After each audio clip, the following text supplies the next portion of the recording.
reflecting on my undergraduate thesis 2 of 2, August 2015, physical volcanology. I'm filming this a wee bit later on Saturday, 11 January 2025.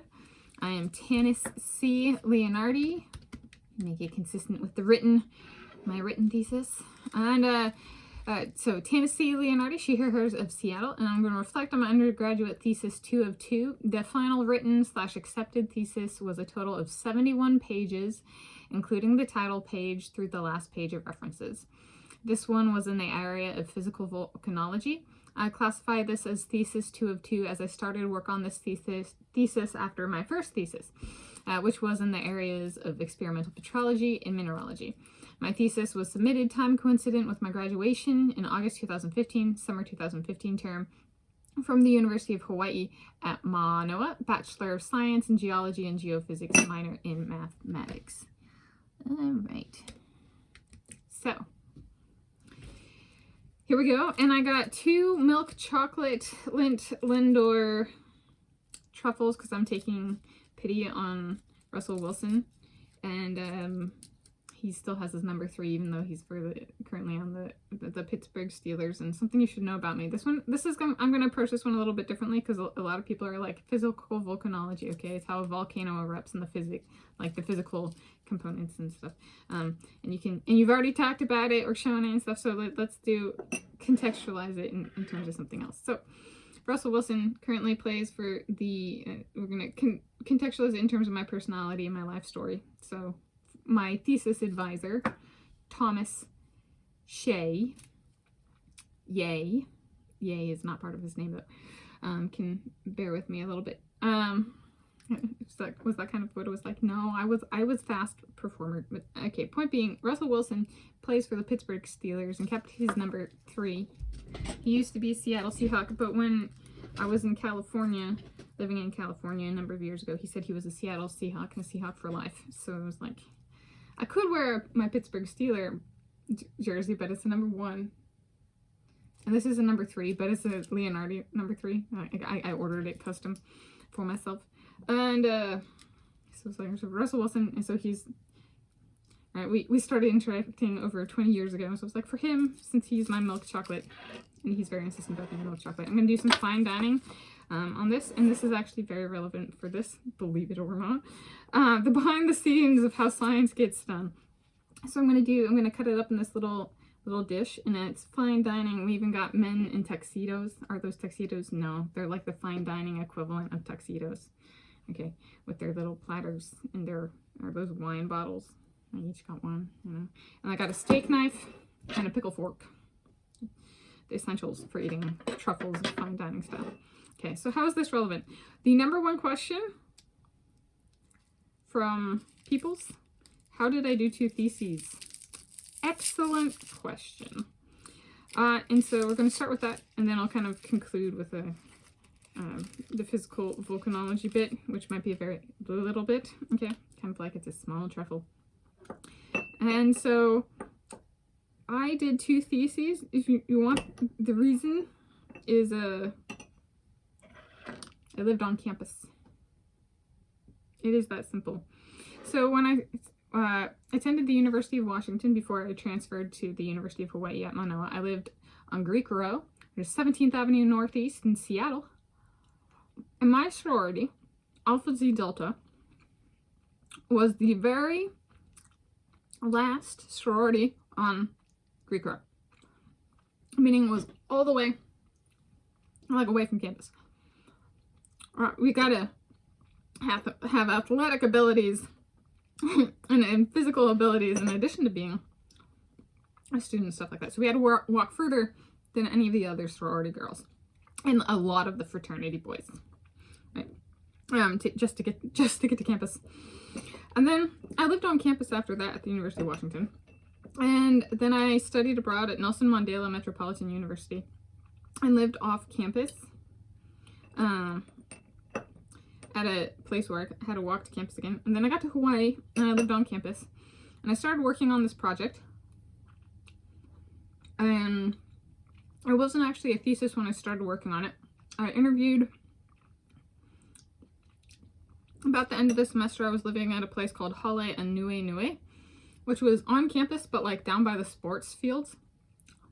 So I did have to walk a little bit compared to some of the other dormitories on campus. And then I think this was the summer where I was homeless for 2 weeks. And this was roughly time coincident with that and me moving into Haleʻiʻanoʻilani. Again, I lived there multiple times. But for summer housing, I could live in the apartments. And then after that, I went back up to, I started off at the University of Hawai, at Kahawai in Laulima. And so then after that, I went to Hale Laulima. I went to Kahawai and then Hale Laulima because I hit my head. And those are a bunch of names of the places where I lived on campus. But living on campus cut down my commute time because I walked. So essentially, for me, the answer of how I did it was I lived on campus. When I worked as a resident assistant,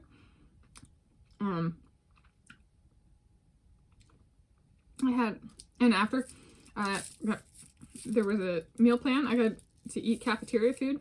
So while working on this project, I'd go, and there was a student lounge in our department, and I go to our school cafeteria, one of the cafeterias, and it, like, get my box, and it was buffet style, so I'd load up my box and then put it in the fridge in the student lounge, do my work, cleaning pumice or numbering pumice or taking density measurements on the pumice or doing microscope work for this project.